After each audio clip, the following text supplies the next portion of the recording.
Hey, Stoney here with another game of Mechabellum, and today we're going to take a look at a game from wOOt. He is a 2200 MMR player with a very unique play style. His favorite unit is Typhoon, and his second favorite unit is Boat.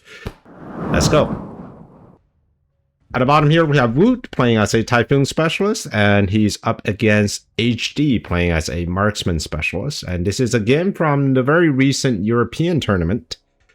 Now, right off the bat, we have sledges versus steel balls. Always a bit of a gamble up against steel balls because most of the time, I would say about 75% of the time, the steel ball player likes to go asim aggro. So you want to make sure that you pick the right side. And if you do pick the wrong side, especially with slow units like sledgehammers, you're kind of in a bind because the steel balls can get tower very quickly. They move very fast.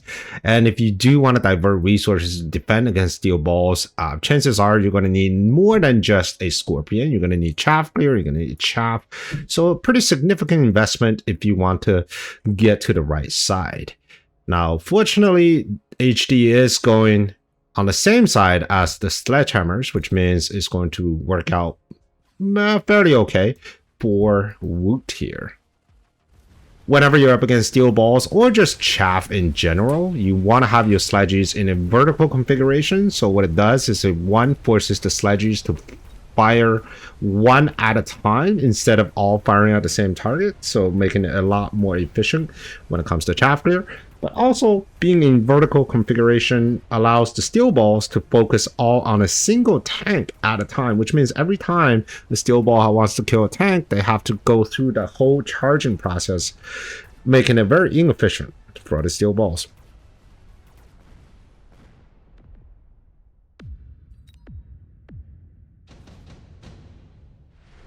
Round 2, we got a unit drop. Triple fans is always a very interesting option because you get one additional deployment, and of course you get the value for that as well.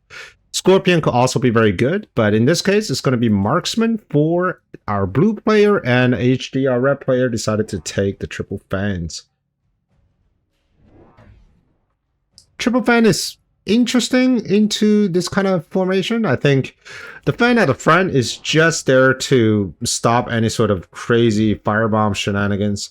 Right now, wOOt's composition is very chaff clear heavy, which means you don't really want to get more chaff. Instead, you want to focus on anti-unit or anti-medium unit type of options. So Scorpion would have been okay for HD. Marksman would have been better, I think. And another reason I said marksman might be better for HD is because, well, if you ever seen any of the wOOt's games, you know about 4 out of 5 times he goes with Typhoon into boats. Now, back in the day when Chingun on the boats was still dealing 11,000 damage, I think he was one of the best players for PHOON-BOAT. It's just a beauty to watch. But nowadays, even with the Chingun being nerfed, he still actively plays that build and making it work. But I think he's leaning a little heavier into the Typhoons, which on its own is a very strong all-purpose type of unit.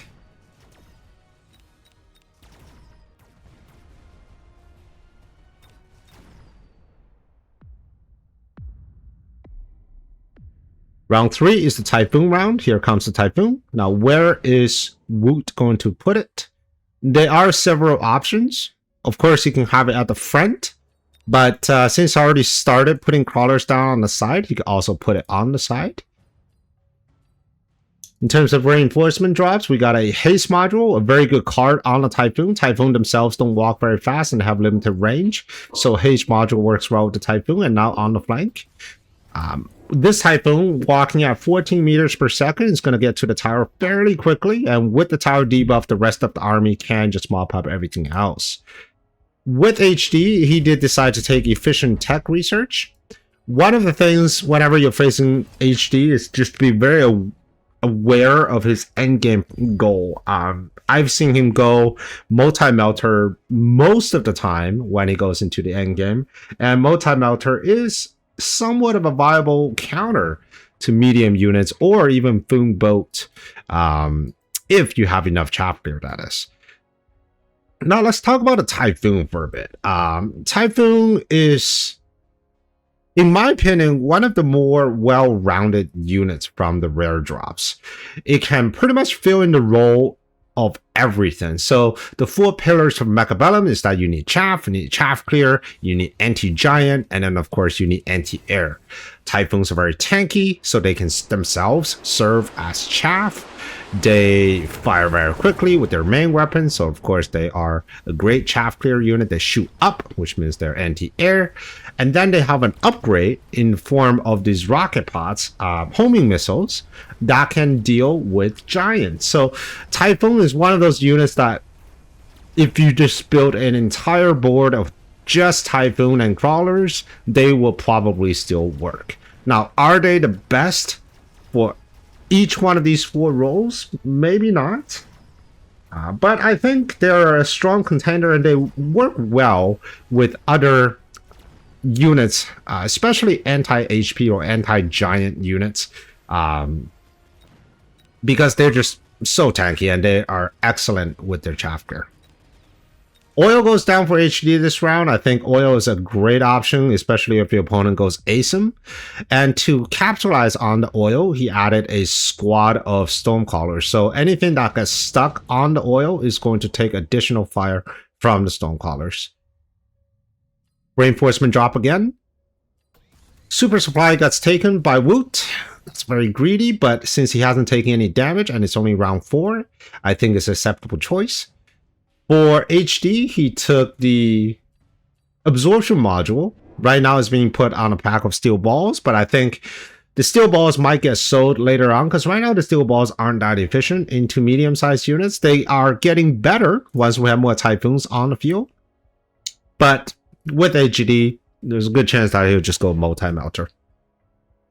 Finally, starting to fortify on the right-hand side with Stormcaller and some Fangs.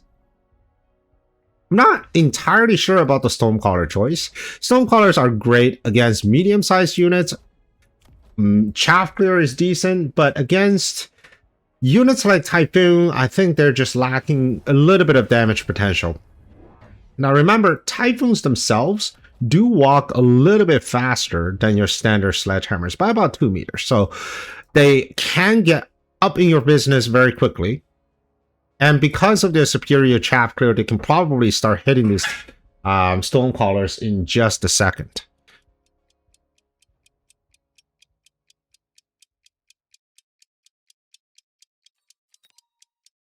All right.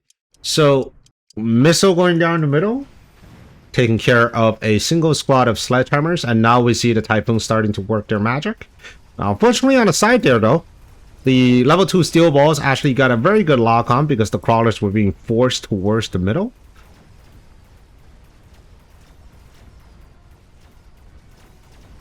And Typhoon is currently struggling with this tower, which means for wOOt, he will need to have some sort of anti-giant type of unit. So it could either be more marksmen, since he already fields several marksmen already, or he can go with the homing missile upgrade onto these Typhoons. Usually the first upgrade you want to take is shield. It's just such a value upgrade. It almost doubles the HP of a Typhoon. It has been nerfed recently, so now taking the shield, it only increases by 8,000. I think it used to be 10,000, but it's still a very good option. And with shield, remember, Typhoon gets shield per unit, so that's 8,000 per Typhoon, a total of 16,000 additional HPs, making it a little bit more difficult for your opponent's units to get through. And you get even more value if you're going to build a bunch of Typhoons like wOOt usually does. Photon gets picked by wOOt from the reinforcement drop, and it was a skip from HD. With Photon, I think the goal here is just to push through the mid here. 2 melting point gets added, the steel ball gets sold, and now we got absorption module on the melter. And this is where some players, myself included, will have a bit of a trouble dealing with the board state, because when you're running with Typhoon, it is a relatively slow, well, faster than tank, but still relatively slow unit that has a very limited range, only 100 meters. So when you see long range units that, especially like this melting point, you might be a little hesitant. You say, maybe this is not the right option to go. With wOOt, the answer to giant long-range units has always been the speed and just overwhelming firepower with the combination of boats. So the boats with chain gun help dealing large single target damage. Typhoon with its rapid fire deals with the chaff clear and also provides the tanking for the boat. And it just turns into this race against the time, right? Into the tower. I've seen wOOt play, here's the homing missile. I think that was specifically designed to go against the melting point. And the melting point did get multi-melter, making them a little bit better at locking at the sledgehammers, because sledgehammers actually take a lot of melting points time, having to target each one of the 5 tanks individually. Multi-melter could work a little better. The downside of multi-melter, especially with level 2 Typhoons, which wOOt did decide to get, is that these guys have 23,000 HP. So even with the multi-melter fully locked on to each one of them, it's going to take them at least 5 seconds, if not more, to kill them. And in that time, there will already be one set of the homing missiles and, of course, the raw damage coming from the Typhoon. So you do have to trade that out a little bit. Whenever you're up against Typhoons, one of the great options is just to get units with armor. So sledgehammers in this competition will actually be great. It's an incredible combination for wOOt from HD. Take armor, level 2 sledgehammers, continue to negate the effect of the main attack from these Typhoons, and also later on, even when wOOt goes to boats, these sledgehammers are going to tank quite a bit, allowing your melting point to actually do the damage. And not to mention the sledgehammers themselves are decent chaff clear, which means you have a very efficient board on your hand. So the Typhoon homing missile are now coming in.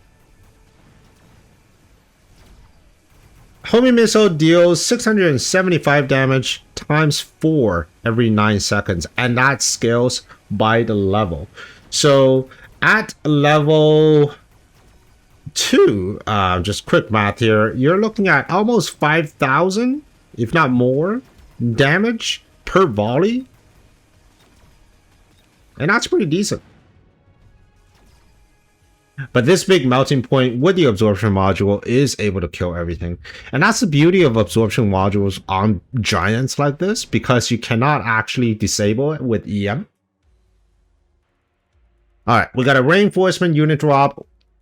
As an aggressor, I think the Rhino will always be an excellent choice. And as a defender from this board here, I think Fire Badger probably would be pretty good. Fire Badgers are extremely tanky, and when it comes to level 2 Fire Badgers, you can get heal, and they can actually tank the main weapon from the Typhoon for quite some time. And of course, by having Fire Badgers, you don't have to worry about chaff clear. Right now, the majority of the chaff clear coming from wOOt are in the form of crawlers, and they just get eaten up by Fire Badgers left and right.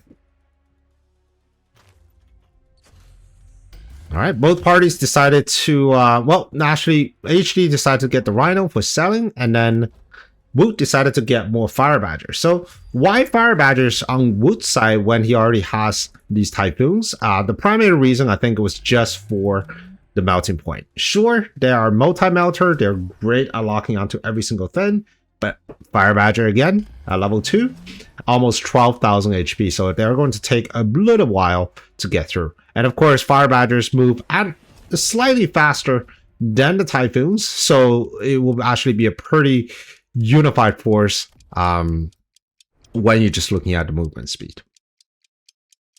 And now we see boats with chain gun, 5,500 damage per shot, and that happens once, I believe, every 3 seconds. So you almost, it's not as strong as before, so you're almost right now dealing about half the damage of a single fortress.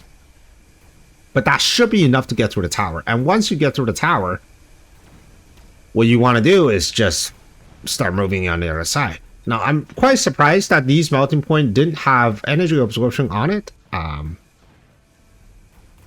Because if you do have energy absorption, after about 4 to 5 seconds, that unit probably just won't die, even with chain gun, because it's just going to get everything back. But for now, I think HD is doing just fine. He has been sort of on the receiving end of wOOt's aggression so far, so right now I wonder if HD can actually get some tempo rounds off wOOt. EM would be a great pick for both sides. I think for our red player, EM would just go right here. It would destroy the bubbles, it would disable the chain gun, and it will make everything else move very slowly. But wOOt, I think this cluster here is good, but if he's pushing very hard on this side, probably just drop that right here.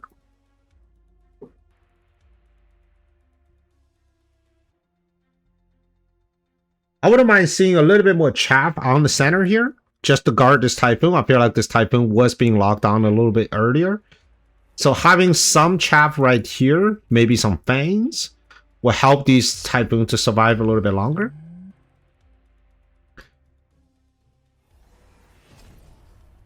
Oil gets put down, mostly for chaff clear, so it's using the red player's firestorms to ignite this oil fuel.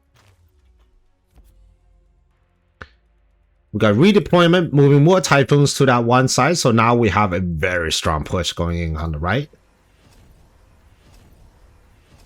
And there's definitely not enough unit. Now, sure, the tower is level 4, so that's something you have to consider.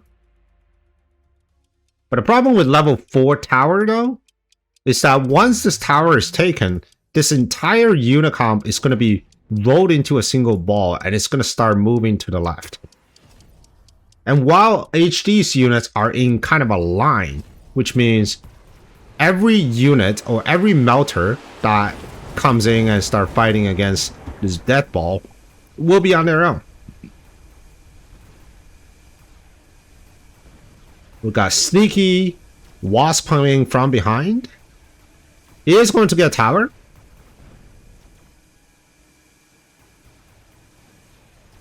And this wasp here, it's going to take forever because this is a level 3 tower.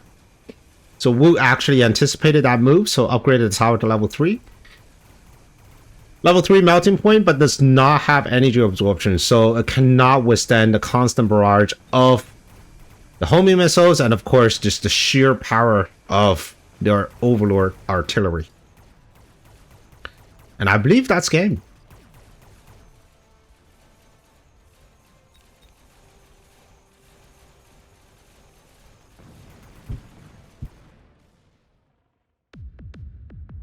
Alright, an excellent game. Now, I do wonder what would happen if HD actually took energy absorption for that last round. So, last round, and also in all the previous rounds, one very noticeable problem was just chaff clear, right? Chaff clear and staying power after this tower is taken. So, of course, level 4 tower makes sense, but let's see if we actually take energy absorption with the multi-melter. Alright, so first we got, let's see, does he have a redeployment? He does not have redeployment. I probably would take redeployment instead of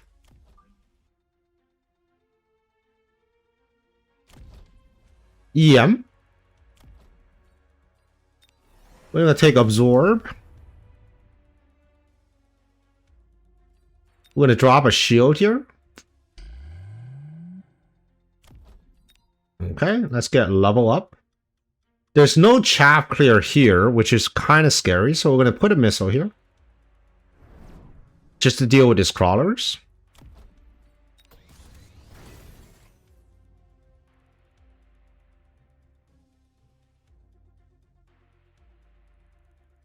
Lots of fire badgers.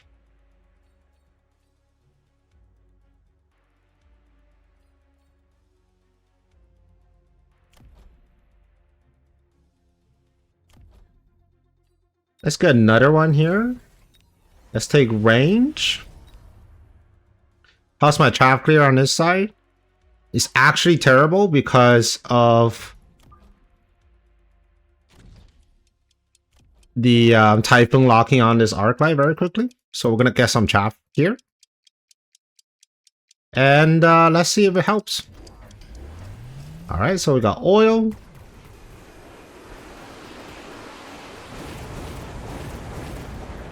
Gets rid of the chaff. The tower is under attack. But I do have energy absorption.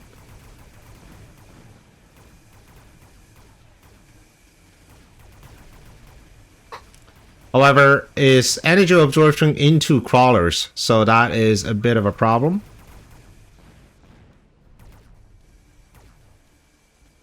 Alright, so here's the level 3, and it's just going to absorb everybody. And it's locking onto everybody. Yeah. So energy absorption, I think, is the missing piece here. Because as your melting point kind of moving a line here, you need to have some sort of self-sustaining defense. Next round, after you win this, you probably want to take range on the arc light, so the arc light can actually stand beside the melting point and do a bit of a chaff clear. I feel like these two melting point were just locking onto a crawler for way too long. So take range on the arc light, and you have a pretty good game. Alright, so I hope you enjoyed this video and the analysis, and if you want to see another game just like this, here's another video for you, and I will see you on the next one. Prepare your tactics, Mechabellum's calling. Deploy your fortress, the battlefield's alive with swarms.